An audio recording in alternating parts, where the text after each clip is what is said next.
What's going on, everybody? Welcome back to another edition of Combat Corner, powered by Come On Now, the podcast. I'm your host, Rudy Rodriguez. Hit that like button, subscribe to the channel, and ring the bell. Leave a comment. Let me know your thoughts on the content we present. I appreciate y'all continued support of the channel. Remember, I have multiple channels. I have Come On Now, the podcast. That's the main channel. That's where you're going to get all the interviews, the long form interviews with fighters, and what you're going to get here on Combat Corner Fight Network. You're going to get the action, you're going to get the events, you're going to get the weigh-ins, you're going to get interviews there on site. So be sure to subscribe to this channel, share it.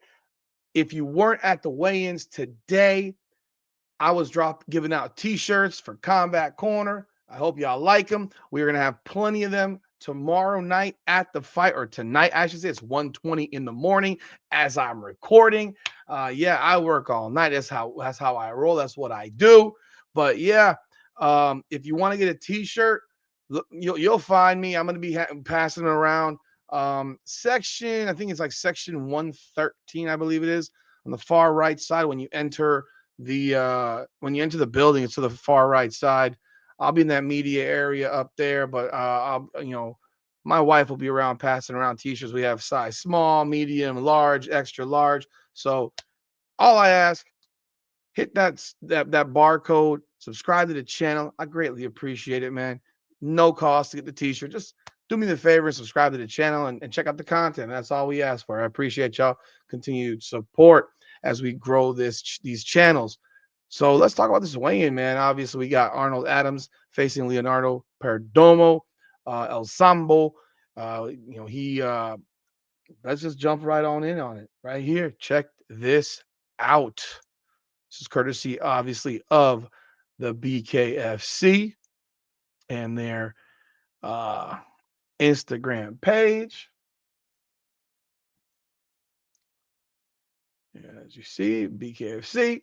Here it is, ladies and gentlemen, your main event, BKFC 78 in the heavyweight division. Will the hype train behind El Sambo continue in round number one, or will we see the first war between these two individuals, Leonardo Perdomo and A.J. Adams?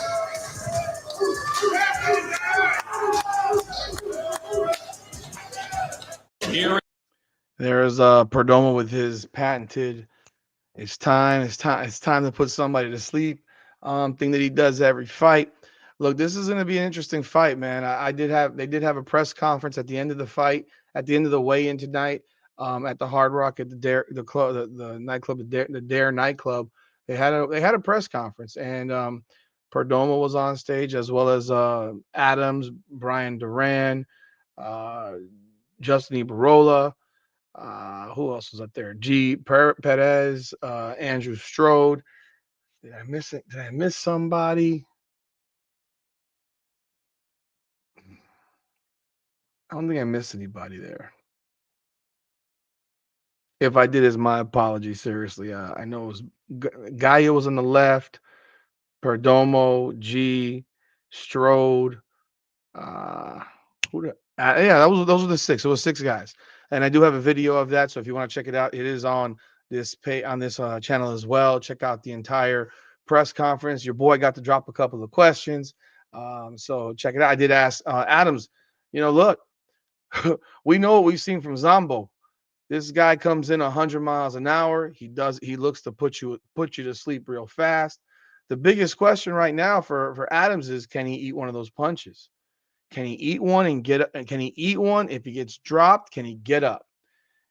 And the reality at this point is, if no one has gotten up yet, and if he can get up and he can make this fight last more than 90 seconds, we've not seen Zombo go past, I think it's like 75 seconds was his longest fight. We've not seen him go. We haven't seen him go into deep waters. And that's going to be the challenge in this fight.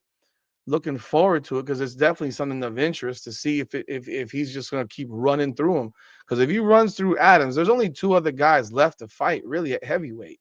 One of them is Ben Rothwell, and then of course the other one could be Mick Terrell. and Mick Terrell just got put out by Ben Rothwell. I mean, anyone can be slept in this division. Question is Arnold Adams going to stand toe to toe? Is he going to move around? Is he going to try to clinch? Is he going to try to make it a rough fight? Because look, he's a 261-pound man himself. Zombo weighed in at 259.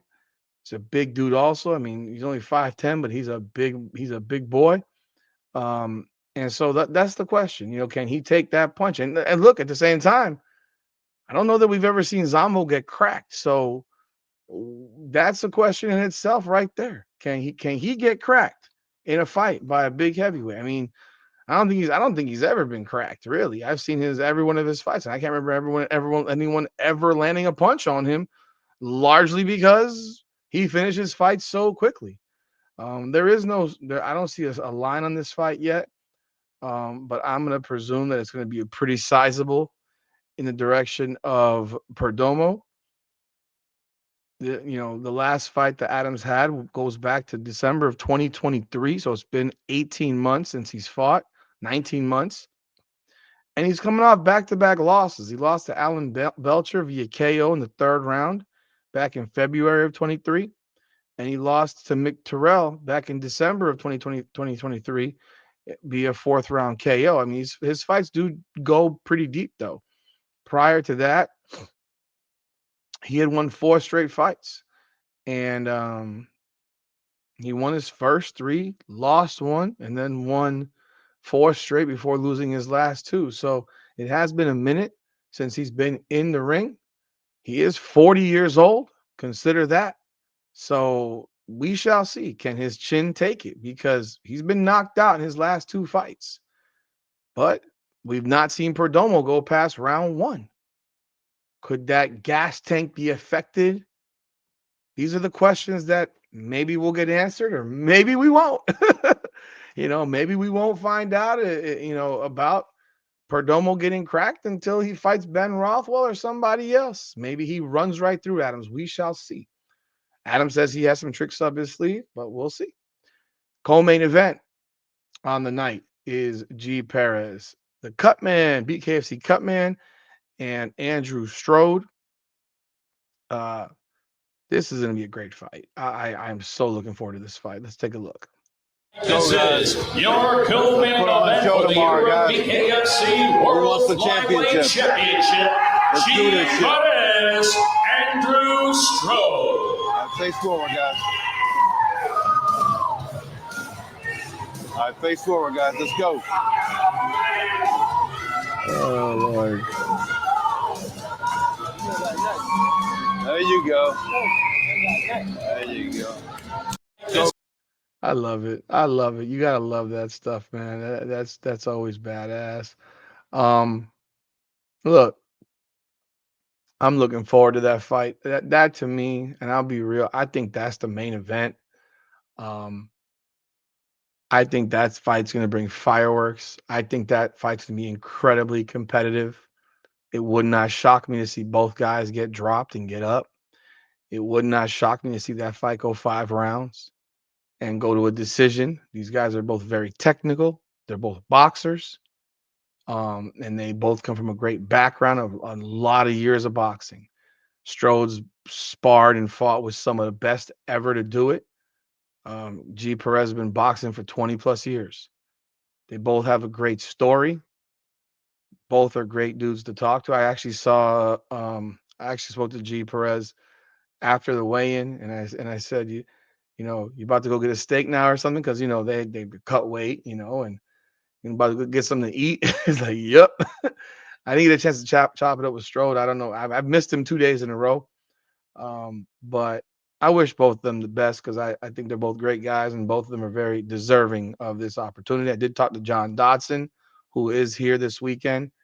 And I can't believe John Dodson's 41 years old, man. I remember watching John Dodson fight in The Ultimate Fighter. And I talked to him for a little bit. And it was funny. It was funny because I'm going to get him on the podcast for sure. And he's ready to take on the winner of this fight. And he said, I'm ready for whoever's next. I want to get him, find out more as to why he hasn't been in the ring for a minute. So Yeah, I'm looking forward to talking to him about this fight and these two and facing the winner. But yeah, the winner of this fight will face John Dotson. Moving forward, again, can't believe that dude's 41 years old. He still look like he's 22. It's crazy. It's crazy. Then we got El Gallo, Bryan Duran. Bryan Duran's facing Robbie Peralta. Definitely a big fight. Kai Stewart was in the crowd. There's talk of who knows. I talked to Kai Stewart briefly after the weigh. I'm hopefully gonna catch up with him tomorrow. He had a face off with Gary Fox yesterday or Thursday, and I asked him, "Are you fighting Fox?" Like he don't even know. So we're gonna find out if he's gonna fight Fox or if we're gonna have a rematch with Duran at some time later this year. If Duran wins tonight, um, definitely gonna be a fight worth watching because it's gonna be fireworks. If that rematch was to happen, I think it's gonna be absolute fireworks. Though both of these guys are great fighters. I mean, I just think people sleep on Kai Stewart way too much. I think they sleep on Kai Stewart way too much. He's a bad motherfucker, man. Like seriously, a bad motherfucker. And they don't want to. They want to keep over. They should not overlook that man. He's beating everybody. He's beating everybody. I don't care if you got hurt during a fight or not. That dude is. I mean, his last two fights have been dominant performances. It's just he's been dominant, and we'll see if who his next fight is. I don't even know. I would love to see him fight Gary Fox, honestly. Um, but we'll see what happens. You have Justin Ibarola facing Robert Armas. The 135 tournament is up starting. Apparently, I think it's supposed to start. I was told it was going to be in March now. That's a little bit further back than I expected. I don't know if that's accurate or not, but I will ask that question tomorrow in the post-fight press conference. So I do want to know about that 35 tournament when they're going to do it. But Joy Boy came out in some cowboy gear, some overalls. Let me see if they have anything on here from that. I don't see anything. They don't have a lot today. It's crazy. I thought they'd have more up here. He came out with some overalls and a cowboy hat. He's gonna be giving me a Texas lasso. He said, but that's gonna be a big fight, obviously for Justin Eberola's career and future moving forward. Armas coming off a big win over Chris Garcia, so we'll see what happens. It should be a good fight. HD Howard Davis, Draco Rodriguez, another big fight. HD is obviously positioning himself to, potentially be up next for a 55-pound chance once this tournament pops off, and he could be next in line. I'm sure he'll have another fight between now and then, but it's a big fight for him. He's so tall, bro. I mean, he's 6'2". This other dude's 5'9". If HD fights at range, I don't think he should have much problem in this fight, personally, in my opinion. You got Christine Vincent. You got Francisco Ricci and Dallas Davidson. I'm looking forward to that fight. But you have Christine Vincent and Sarah Click. This is what we get. We actually do have. You know what happens when the bell rings and the fighters till the line. Women's Featherweight Division, Christine Vincent's taking on Jenny Savage. Oh, it's a different fighter now. My bad. It's Jenny Savage. They have Sarah Click in here, so I guess that's incorrect. That's incorrect. So Jenny Savage. Again, this fight card leads off with Rambo Russo and Justin Martinez, Jake Bostwick, Leonel Carrera, Julio Perez Rodriguez, and Esteban Rodriguez. And then you got Milton Volter and Gaston Reno and Stephen Tomahawk Townsend and Keith Richardson. It's going to be a great night of fights. Once again, looking forward to all of it. And be sure to check out all your news here for BKFC 78 and here at Combat Corner. Remember, Combat Corner Fight Network right here. Follow us, subscribe to us, and also check us out on Come On Now, the podcast. We appreciate y'all continued support. Remember, you want to get a t-shirt, you're going to be at the fight. Please swing by. Please look for me. I'll be there. Can't miss my bald head and my beard. I won't be wearing any hats, so you'll see my big shiny bald head. And I'll be around. Definitely be around. So I got small, medium, large, extra large, and I keep all my double X's because I wear a double X. That said, appreciate all y'all. Continue support. Like the video, subscribe to the channel, and ring the bell. bell. This is Combat Corner, powered by Come On Now, the podcast. Come on now. I've been down through the blood and the sweat. Guarantee you can know I'm a threat. I've been down through the blood and the sweat. And I ain't close to being done yet, I'm going all in.